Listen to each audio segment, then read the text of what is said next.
This is Democracy Now!, democracynow.org, the War and Peace Report. We're broadcasting on over 800 stations on Pacifica and NPR and low-power FM and college and community radio stations, on public access TV and PBS TV stations, and both TV satellite networks, Dish Network Channel 9415, Free Speech TV 9410, Link TV, and on DirecTV Channel 375. And we're video and audio podcasting at democracynow.org. Our headlines also available in Spanish for any radio station to take, as over 250 are. I'm Amy Goodman with Juan Gonzalez. Juan? Well, in California, a controversy is escalating over claims of abusive and racist treatment in the state prison system. Governor Arnold Schwarzenegger and state Senate leaders announced this week they're backing a full-scale investigation of alleged racism and cruelty by guards at the High Desert State Prison in Susanville. Officials said the move came in response to a two-part expose published Sunday and Monday by the Sacramento Bee. The Bee investigation found evidence of brutality, cruelty, and corruption by correctional officers at a special behavior modification unit at the prison. Prisoners described strip searches in a snow-covered exercise yard, as well as guards who assaulted prisoners, tried to provoke attacks between prisoners, and spread human excrement on cell doors. Prisoners depicted an environment of brutality, corruption, and fear that included the withholding of medical care, racial slurs, and an apparent cover-up of abuse allegations by prison officials. The series also described extreme isolation, idleness, and deprivation in similar units at other prisons. Charles Pillar is the investigative reporter at the Sacramento Bee who broke the story. He joins us now from Sacramento. Charles, welcome to Democracy Now! Just lay out what you found. Well, what I found was a troubling pattern of behavior, particularly at High Desert, but also to some degree extending to other prisons in the California system that have these what were originally called behavior modification units, and then the name was changed some years later to behavior management units as a way of removing the taint from the old days of behavior modification in prisons that involved even more horrific kinds of experiments on prisoners.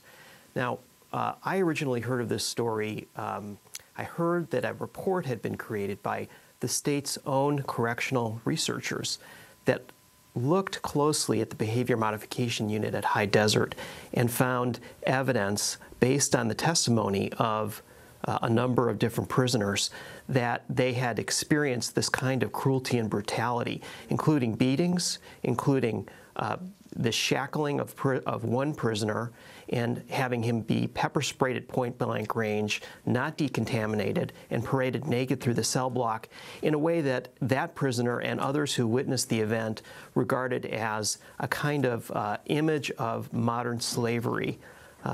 This was a pretty alarming set of facts to learn, and so, of course, I wanted to look further. I was able to corroborate all of the stories that the state researchers originally found out, and also extend that to a variety of other very troubling allegations associated with beatings, contamination of food supplies, and probably in some ways the most troubling in a way of these issues was the destruction of evidence associated with the claims and the corruption of the process that prisoners have to be able to protest conditions that they regard as inhumane. Now, these behavior management units, how do they differ from what's normally referred to, I guess, as isolation cells in these prisons, and what are they supposed to do that's different from those isolation cells? Yes, well, these units were established, I think, for a good reason, which is that normally in the state prisons here, there are essentially two options. There are the general mainline prisoners, and then there are, for prisoners who break prison rules or are violent, there's something called the security housing unit, sometimes called the hole by prisoners, and also something called administrative segregation. These are very secure areas that are sort of prisons within the prisons. What officials thought was that they needed an intermediate step, something that would create incentives and also disincentives for rule breaking. And these so-called behavior modification units were based on that. They had carrots and sticks associated with them.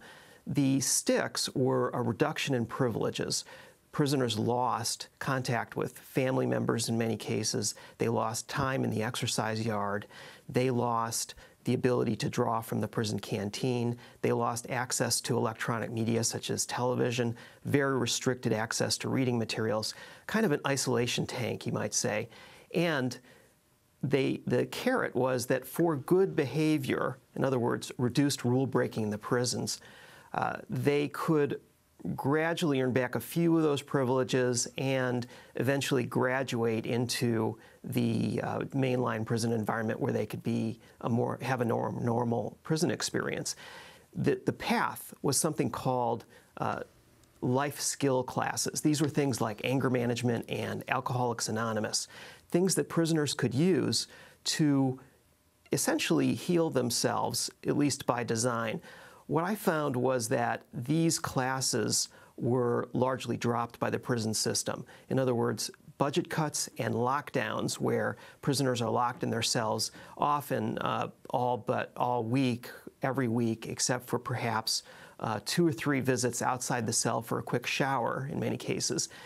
These kinds of conditions made the classroom part of the program increasingly meaningless. And so what you were left with was fear and deprivation. Now, fear and deprivation can be a powerful motivator. As a result, the prisons reported that these were successful programs. They reported that rule violations were down as a result of the behavior modification program. Unfortunately, it came at a great cost. That cost was constitutional rights violations and brutality that were not just uncovered by my series, but also reported by the state's own researchers. So what was very puzzling about this is that the state knew about these very serious allegations. They had people within their own ranks of their official research team reporting these and voicing concern about these allegations for more than 2 years, and basically did nothing about it. Tell us. Nothing about it, I should say, until our series was published. Charles Peller, tell us about Jason Brannigan. Yes, Jason Brannigan, who was incarcerated for armed assault, is actually a born and raised resident of Sacramento. He is currently in Sacramento County Jail for an alleged parole violation. This guy is a guy who has a criminal past, and I think viewers may logically say, why believe a guy like that? Prisoners do lie. They aren't the most credible sources because they're constantly trying to game the system. So what we did is we did a multi-part test to try to assess the credibility of prisoners. We relied on the state's own researchers who did believe that these were serious and potentially true allegations, and we did our own research. But just to get a description of Jason, this is a prisoner who was housed in the behavior modification unit at High Desert. And this is the scene he described, which we found to be credible because we were able to corroborate it in documents and also in the testimony and comments of several witnesses to this scene. He refused to return his food tray after a meal was given to him by the prison authorities. And this was after he was given 2 to 3 minutes to complete his meal, the typical amount of time that prisoners in that unit were allowed to eat their meal.